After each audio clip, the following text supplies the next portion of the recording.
Welcome to the Jim Show with your host, Jim! So this morning, I had a speech at Toastmasters, and I would like to share it with you. So, enjoy! I'm in love with this moment right now. It is absolutely perfect. The temperature is perfect. The noise, from out there is perfect. The group of people here today for this speech is perfect. And however this goes, this next 8 minutes or so, it's going to be exactly what I need and exactly what all of you need from me. We co-created this moment that's about to happen together.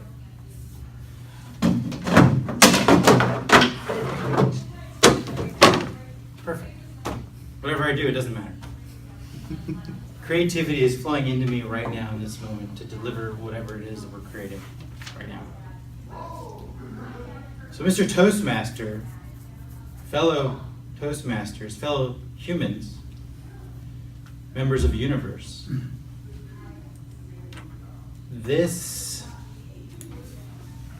feeling that I have, that I'm sharing with all of you, this creativity that I'm embodying right now in this moment, is the natural state for humans. That is what I believe, and that I have found to be true over the last 7 months on my journey. You may say, Jim, wait just a minute.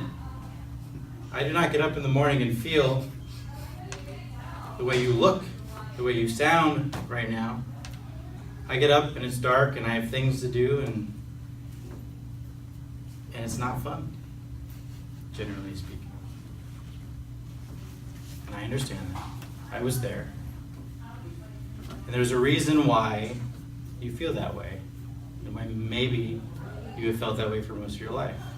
There are all these things literally dragging down your frequency, or your vibration, if you will.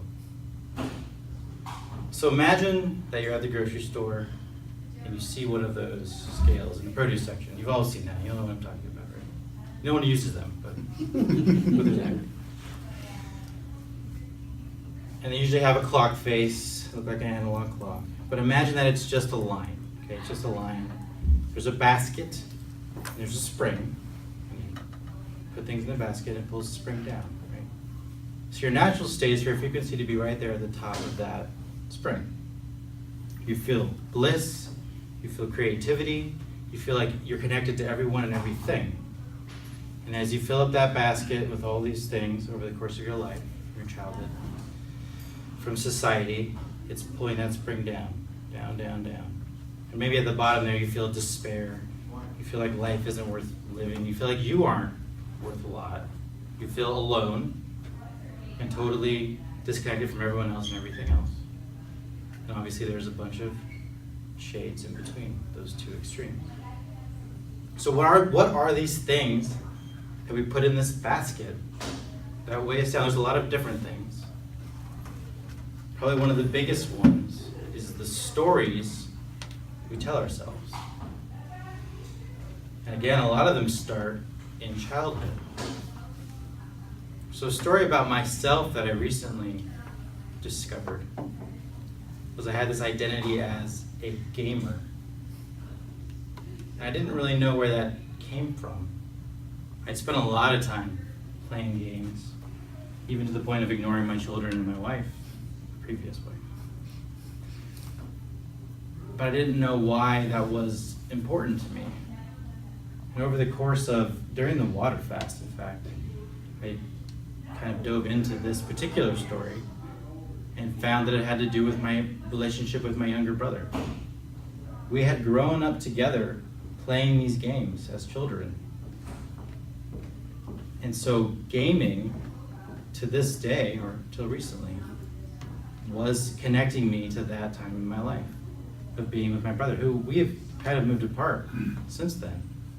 So it was very emotional, like letting go of games was like letting go of my little brother and the relationship that we had as children. and this identity that I had had ever since then, that I had carried around. So that's just one example of a story. I'll give you one more quick one that I made later in life. I was kind of the party guy for a while. This was after college because I was very straight edge as a kid. I didn't drink. Very little drinking in college. But after college, in the military, I decided that I was going to be that person. So I saw other people out there doing that and how much fun they were having and how cool they were and how people liked them. And I'd always been shy as a kid. So I decided that I would be that guy. I would be the Jimbo, or the Jimbo Nation, or any other names that came out of that. And I drank a lot, was kind of a womanizer, and that was a thing that I did for a number of years. Now that one was a lot easier to recognize and let go because I created that story, that identity, as an adult. So I knew I made it. I wasn't confused about where it came from. And all of these things are also attachments, which is another thing that we put in that basket. Attachments to things, to stories. One I think a lot of people have is this idea that we need someone else in our life to complete us, to make us whole. This is a really, really common one, I think, for almost everybody. I was engaged to my high school sweetheart while at West Point. And at the end of the very first year, right before finals, she decided that that was not a thing we were going to continue. And I was crushed by this. I laid in bed for a week crying about something now that's silly. Obviously silly, totally ridiculous, in fact. My worth was not in any way, shape, or form based on her wanting to be with me. But then in that time, that was everything. That was my entire existence. That was the story I was telling myself. I was completely attached to this other person being part of my life. And without that, there was this gaping hole. Not a real hole, just a hole that I made up, because it never ever existed. I create infinite love, and all of us do.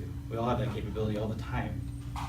We don't need anyone else to be happy, because we're really supposed to be up here all the time. And I focused on, my finals and got through that part of my life. But it wasn't until a long time later that I realized that I didn't need anyone else in my life to be complete. It took a really long time to figure that out. Other things in this basket, like I said, attachments. So this could be physical things. This could be the stuff in your house that you carry around with you. It's weight, it's heavy. I've talked about this before. How I did con, we're going to get rid of that stuff. And you'll see that all these things in this basket, they're all interrelated. The stories, the attachments, all this stuff runs together. Limiting beliefs are another thing we put in the basket. It's also a story and an attachment in another way. I told myself that I needed to come to Toastmasters to get over this belief that I had that I was scared of speaking in public. I just made that up. It's not any more real than anything else I've talked about. It's a belief that I told myself, a story about myself that limited me in my ability to go out and do things. We all have all these things that we carry around. They're like weights in a giant backpack, and we just carry them around, they weigh us down, they pull the string down, they pull down our frequency. But you don't have to keep doing that. So if you feel in your body that something is heavy to you, whatever it is, your inner compass will tell you that this thing is heavy. This idea about yourself, this story, this actual physical thing, your job, some relationships, some friendships that you have with negative people, your body will tell you that that's heavy, and just take it out of the basket, throw it away. And find other things that are light, and they can pull you up like a balloon that's attached to that spring. You can just do that. And you can get to where you're in a blissful, creative, amazing state all the time.